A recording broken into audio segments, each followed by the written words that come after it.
Assalamualaikum warahmatullahi wabarakatuh. Perkenalkan, nama saya Firna Agustin. Saya dari Universitas Institut Agama Islam Negeri Pontianak, Fakultas Tarbiyah dan Ilmu Keguruan. Baiklah, di sini saya akan membahas tentang persoalan masalah pendidikan dan bagaimana cara mengatasinya. Belakangan ini seringnya terjadi persoalan masalah pendidikan, beredarnya kasus anak-anak atau para siswa yang membuli temannya sendiri. Bahkan ada juga para siswa yang membuli atau melakukan kekerasan terhadap gurunya. Lalu bagaimana para pendidik mengatasi atau memberikan solusi terhadap darurat moral dan etika para siswa? Ada beberapa hal yang perlu diperhatikan oleh para pendidik dan orang tua dalam mengatasi permasalahan tersebut. Yang pertama, selain menilai dari sisi akademik siswa, pendidik juga harus mengapresiasi dari sisi moral dan akhlaknya. Teruslah berikan pemahaman kepada siswa bahwa selain kita pintar dalam bidang akademis, kita juga harus baik dalam sisi moral dan akhlak. Yang kedua, memasukkan pendidikan moral ke dalam kurikulum pendidikan. Misalnya tentang kejujuran, dilarang membuli, mengelola emosi, dan masih banyak lain sebagainya. Yang ketiga, memberikan konsekuensi yang sesuai pada anak yang melanggar, dan jangan banyak cari pembelaan agar pelanggaran tersebut tidak disepelekan. Karena banyak sekarang terjadi pendidik menganggap hal tersebut hal yang sepele atau hanya canda gurauan bagi para siswa. Yang keempat, menjalin komunikasi yang baik antara guru dan orang tua siswa, baik di sekolah maupun di rumah, agar tentang perkembangan agar menjalin kekompakan dalam mendidik anak tersebut. Juga sebagai orang tua, jangan selalu membenarkan anaknya yang jelas-jelas berperilaku salah, karena hal tersebut semakin membuat anak merasa dibela dan melakukan hal yang semena-mena. Berilah nasihat-nasihat yang baik kepada anak bahwa hal tersebut merupakan perbuatan yang tidak dibenarkan.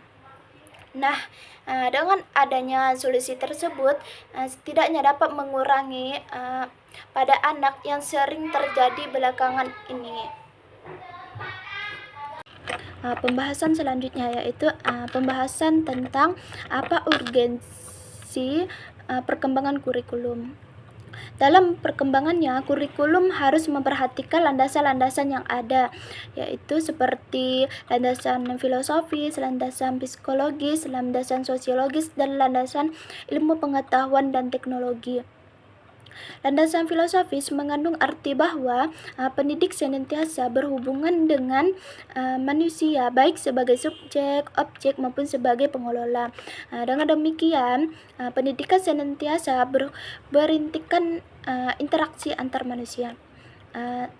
Landasan psikologis, landasan ini didasarkan pada prinsip bahwa perkembangan seorang dipengaruhi oleh lingkungan dan kematangan. Lingkungan yang dimaksud di sini adalah lingkungan yang dapat berasal dari proses pendidikan. Kurikulum dapat dijadikan sebagai alat untuk mencapai tujuan dalam pendidikan. Jadi tentu saja berkaitan dengan proses perubahan yang terjadi pada peserta didik. Yang ketiga yaitu landasan sosiologis. Landasan ini didasari bahwa pendidikan adalah proses budaya untuk meningkatkan harkat dan martabat. Dalam konteks inilah anak didik dihadapkan dengan budaya manusia, dibina dan dikembangkan sesuai dengan budaya yang ada. Serta dipupuk kemampuan dirinya untuk menjadi manusia. untuk menjadi manusia. Karena itu, dalam perkembangan kurikulum harus memperhatikan kebudayaannya. Sedangkan landasan iptek, sumber nilai yang ada dalam masyarakat untuk dikembangkan melalui proses pendidikan ada 3, yaitu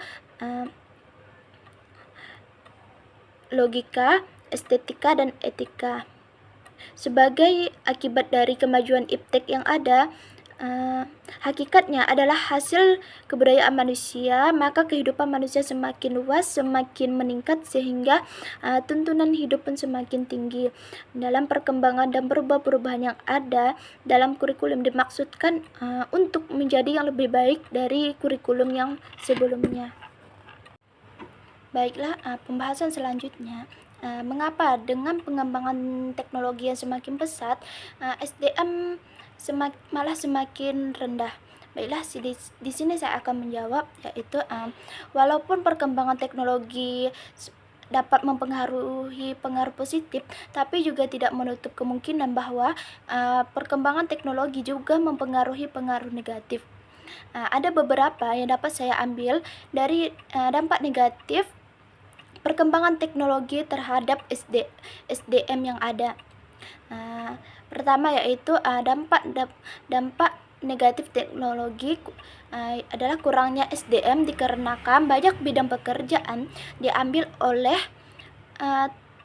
teknologi. Contohnya, pabrik sekarang pengolahannya lebih banyak menggunakan alat-alat teknologi dibandingkan dengan tenaga kerja. Sehingga hal ini menyebabkan kurangnya lapangan pekerja dan menyebabkan banyaknya terjadinya pengangguran. Adapun dampak lainnya, kurangnya pengetahuan masyarakat dalam pengembangan zaman atau majunya teknologi. Jika kita tidak mengikuti perkembangan tersebut, SDM bisa ketinggalan dan mengalami penurunan kualitas. Adapun dampak lainnya ialah dari perkembangan teknologi, salah penggunaan terhadap teknologi.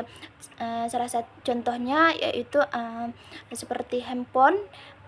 Orang banyak salah menggunakan handphone, digunakan untuk menggunakan hal-hal yang tidak baik, seperti menyebarkan hoax, berkomentar tidak baik pada orang lain, bahkan tidak dikenal, menonton video-video yang tidak pantas, dan masih banyak lainnya.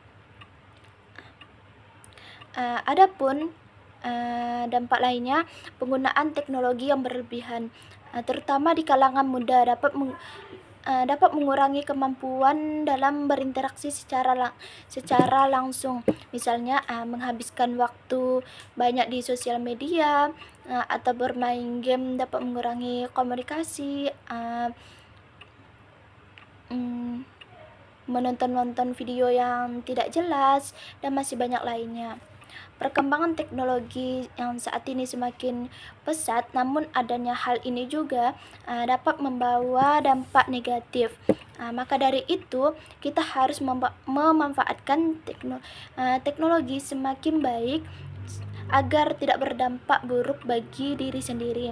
Juga kita dapat mengupayakan penggunaan teknologi untuk hal yang baik dan bermanfaat agar teknologi tidak membawa pengaruh buruk pada kehidupan. Hanya ini pembahasan dapat saya sampaikan, kurang lebihnya saya mohon maaf. Assalamualaikum warahmatullahi wabarakatuh.